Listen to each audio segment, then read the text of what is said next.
Bollywood silver screen presenting good manners. इस कहानी की शुरुआत में हमें क्लारा नाम की एक लड़की को दिखाया जाता है जो एना नाम की एक लेडी के घर में जॉब के इंटरव्यू के लिए जाती है। दरअसल एना को एक नैनी की जरूरत है क्योंकि वो प्रेग्नेंट है। बहुत जल्दी उसके घर में एक नया मेहमान आने वाला है और उसकी देखभाल के लिए उसे कोई चाहिए। हालांकि क्लारा को नैनी के काम का कोई भी एक्सपीरियंस नहीं होता, लेकिन उसे काम की बहुत ज्यादा जरूरत है, इसीलिए किसी भी कीमत पर वो इस जॉब को पाना चाहती है। अब जब वो एना से बात कर रही होती है तभी एना को पेन होना शुरू हो जाता है। क्लारा उसे बहुत अच्छी तरह से संभालती है, जिससे इम्प्रेस होकर एना उसे जॉब दे देती है। लेकिन इस जॉब की एक शर्त होती है कि उसे यहीं पर रहना होगा और जब तक उसका बेबी नहीं होता क्लारा को यहाँ पर एक हाउसकीपर के तौर पर काम करना होगा। क्लारा उसकी बात मान जाती है और अपना सामान लेकर इसी घर में एना के साथ शिफ्ट हो जाती है। दरअसल एना इस पूरे घर में अकेली रहती है। अब रात को क्लारा देखती है कि एना ड्रिंक करके डांस कर रही है। दरअसल उसका आज 29th बर्थडे है, इसीलिए वो एंजॉय करने की कोशिश कर रही होती है, लेकिन अंदर से कहीं ना कहीं वो बहुत दुखी है। क्लारा जब उसके पास जाती है तो क्लारा को बताती है कि मेरी फैमिली में से कोई भी मुझसे बात नहीं करता। दरअसल मेरा एक बॉयफ्रेंड था जिसे मेरी फैमिली पसंद नहीं करती थी, जिस वजह से मेरी फैमिली मुझसे दूर हो गई। ये कहकर वो बहुत इमोशनल हो जाती है। अब नेक्स्ट डे एना अपना चेकअप करवाने के लिए हॉस्पिटल जाती है, जहां पर डॉक्टर उसे बताता है कि तुम्हारा बेबी बहुत ही हेल्दी है, लेकिन तुम्हारा बीपी बहुत हाई है, इसीलिए तुम्हें अब नॉनवेज नहीं खाना, तुम्हें सिर्फ वेजिटेरियन खाना खाना होगा। ये जानने के बाद क्लारा फ्रिज से सारा नॉन वेजिटेरियन खाना हटाकर वहां पर वेजिटेरियन खाना रख देती है, ताकि एना का ब्लड प्रेशर हमेशा नॉर्मल रह सके। उसी रात को एना एक क्लब जाती है और रात को जब वो लेट नाइट घर आती है तो फ्रिज में कुछ ढूंढ रही होती है। क्लारा की भी आंख खुल जाती है और जब वो एना के पास जाती है तो एना का रूप पूरी तरह से बदला हुआ होता है। वो उसके शोल्डर पर जोर से काटती है, जिससे उसके शोल्डर पर ब्लड आना शुरू हो जाता है। क्लारा अपने आप को संभालते हुए एना को अपने से दूर करती है और कहती है कि आपको अपने कमरे में जाना चाहिए। एना अपने कमरे में चली जाती है और क्लारा वॉशरूम में आकर देखती है कि उसके शोल्डर से ब्लड निकल रहा होता है। उसे कुछ समझ नहीं आता कि एना ने ऐसा क्यों किया। अगली सुबह जब वो एना के पास जाती है तो एना पूरी तरह से नॉर्मल होती है।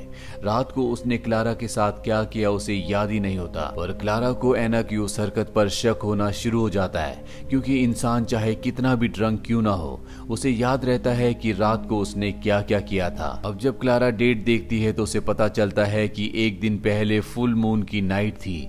वो समझ जाती है कि इसका कनेक्शन फुल मून से कहीं ना कहीं है और वो तय करती है कि अगली फुल मून नाइट को वो एना को ऑब्जर्व करेगी। और जब अगली फुल मून नाइट आती है तो एना रात को अपने बेड से उठ जाती है। वो चलते हुए बाहर जाती है जहां पर एक कैट होती है और वो उस कैट को पकड़कर मारकर उसका खून पी जाती है। क्लारा जब ये देखती है तो पूरी तरह से हैरान हो जाती है। वो चुपचाप घर वापस आ जाती है और अगली सुबह दिखाया जाता है कि एना को रात के बारे में कुछ भी याद नहीं होता और ना ही क्लारा उसे कुछ बताती है। पर जब वो एना के लिए ब्रेकफास्ट बनाती है तो उसमें अपना थोड़ा सा खून भी मिला देती है। एना को ब्रेकफास्ट बहुत ही ज्यादा टेस्टी लगता है। क्लारा दरअसल उसे अपने तरीकों से चेक कर रही होती है। क्लारा उसे बताती है कि तुम्हें रात को नींद में चलने की आदत है। ये सुनकर एना बहुत ज्यादा घबरा जाती है और क्लारा उसे रिलैक्स करते हुए कहती है कि ऐसा तुम सिर्फ फुल मून की नाइट को ही करती हो, प्रेगनेंसी में ऐसा होना बहुत आम बात है। एना भी उसकी बात से कन्विंस हो जाती है और अब जब रात को एना सोती है तो क्लारा उसके बेड के चारों तरफ व्हाइट कलर का पाउडर डाल देती है, ताकि अगर रात को एना नींद में चले तो उसके पैरों में पाउडर लग जाए और सुबह उसे पता चल जाए कि रात को एना नींद में चली थी या नहीं। पर अगली सुबह जब वो उसके रूम में आती है तो देखती है कि एना के पैरों में पाउडर नहीं लगा, यानी कि वो रात को नींद में नहीं चली। एना क्लारा को बताती है कि मेरा एक बॉयफ्रेंड था, लेकिन एक बार मैं अपने दोस्तों के साथ छुट्टियों पर गई थी, जहां पर मुझे एक आदमी मिला था जो कि बहुत ही अजीब था। जल्दी मेरी उससे दोस्ती हो गई। हम दोनों के दोनों माउंटेन्स पर घूमने गए, जहां पर हम दोनों एक दूसरे के फिजिकली बहुत ज्यादा क्लोज हो गए। और जब मेरी आंख खुली तो मेरे पास एक गन थी और झाड़ियों में मुझे चमकती हुई आंखें दिखी। मुझे कुछ समझ नहीं आया कि ये क्या है। मैं जब वापस टाउन में आई तो मैंने उस आदमी को बहुत ढूंढने की कोशिश की, लेकिन उस आदमी आदमी के बारे में किसी को कुछ नहीं पता था। कुछ ही महीनों बाद मैं प्रेग्नेंट हो गई, जिसके बाद मेरा ब्रेकअप हो गया। ये सारी कहानी बताते बताते एना बहुत ज्यादा इमोशनल हो जाती है। क्लारा उसे बहुत प्यार से कंसोल करती है, कहती है कि सब कुछ ठीक हो जाएगा। 1 महीना और बीत जाता और फुल मून की नाइट आती है। एना को पेट में बहुत ज्यादा दर्द होना शुरू हो जाता है। क्लारा समझ जाती है कि अब उसकी डिलीवरी होने वाली है। वो डॉक्टर को कॉल करती है, लेकिन तब तक बहुत ज्यादा देर हो चुकी होती है। एना के पेट में उसके बच्चे को दिखाया जाता है, जो खुद ही बाहर आने की कोशिश कर रहा होता है और वो खुद बाहर आ जाता है, जिससे एना की मृत्यु हो जाती है।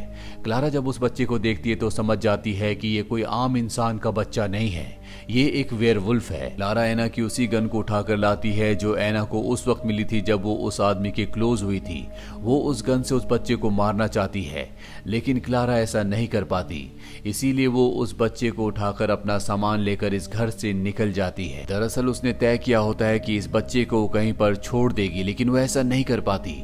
उसके दिल में ममता और दया आ जाती है, इसीलिए वो इस बच्चे को अपने पुराने घर पर ले आती है और इसका नाम वही रखती है जो एना ने तय किया था, यानी कि जोएल। धीरे धीरे वक्त बीतता और 7 साल बीत जाते हैं। जोएल अब 7 साल का हो चुका है। उसकी जिंदगी दूसरे बच्चों की तरह पूरी तरह से नॉर्मल है। वो उनके साथ खेलता है, स्कूल जाता है, वो सब काम करता है जो आम बच्चे करते हैं। और ना ही कभी क्लारा ने जोएल को उसकी असलियत के बारे में बताया होता है। लेकिन जब भी फुल मून की नाइट होती है, यानी कि पूर्णिमा की रात होती है, उस रात को क्लारा जोएल को जंजीरों से बांध देती है और अगली सुबह हमें दिखाया जाता है कि जोएल के पूरे शरीर में बाल होते हैं, उसके नाखून बढ़ चुके होते हैं। दरअसल हर फुल मून नाइट को वो एक वेयरवुल्फ में बदल जाता है। क्लारा ने ये सच दुनिया से छुपाया होता है। साथ ही उसने जोएल को हमेशा वेजिटेरियन खाना खिलाया होता। उसने कभी भी उसे नॉन वेज नहीं खिलाया होता, ताकि जोएल को मांस और खून के टेस्ट के बारे में कभी कुछ पता ना चले। जोएल की स्कूल की छुट्टियां हो जाती है। क्लारा जब काम पर जाती है तो जोएल को अपनी मॉम के घर छोड़ देती है। जहाँ क्लारा की मॉम देखती है कि जोएल बहुत ज्यादा कमजोर लग रहा है। उसे पता होता है कि वो हमेशा वेजिटेरियन खाता है, इसीलिए क्लारा की मॉम जोएल के लिए नॉन वेज बनाती है ताकि उसे खाकर उसके शरीर में ताकत आए। और जब वो जोएल को नॉन वेज देती है तो वो उसे बहुत चाव से खाता है। क्लारा जब शाम को घर आती है तो देखती है कि जोएल के हाथ में एक फोटो है जो कि एना और क्लारा की होती है। जोएल उससे पूछता है कि ये कौन है। हालांकि उसने कभी भी उसे एना के बारे में नहीं बताया होता। उसने जोएल से कहा था कि वो उसे रास्ते में मिला था, लेकिन अब वो जोएल को सच बता देती है क्योंकि वो बहुत ज्यादा अग्रेसिवली बिहेव कर रहा होता है। वो कहती है कि ये तुम्हारी मॉम है, जब तुम पैदा हुए तभी इनकी मृत्यु हो गई थी। जोएल कहता है कि तुमने मुझे इसके बारे में कभी क्यों नहीं बताया, और वो क्लारा के साथ अग्रेसिवली बिहेव करना शुरू कर देता है। क्लारा गुस्से में उसे उसी के रूम में बंद कर देती है, लेकिन अब जोएल ने उसे जख्मी भी कर दिया है। क्लारा को कुछ समझ नहीं आता कि वो इतना अग्रेसिव क्यों हो गया है, इसीलिए वो अपनी मॉम के पास जाती है। उसकी मॉम बताती है कि मैंने उसे खाने में नॉनवेज दिया था, और क्लारा को समझ में आ जाता है कि नॉनवेज खाने की वजह से वो इतना ज्यादा अग्रेसिव हो चुका है। आज भी फुल मून की नाइट होती है।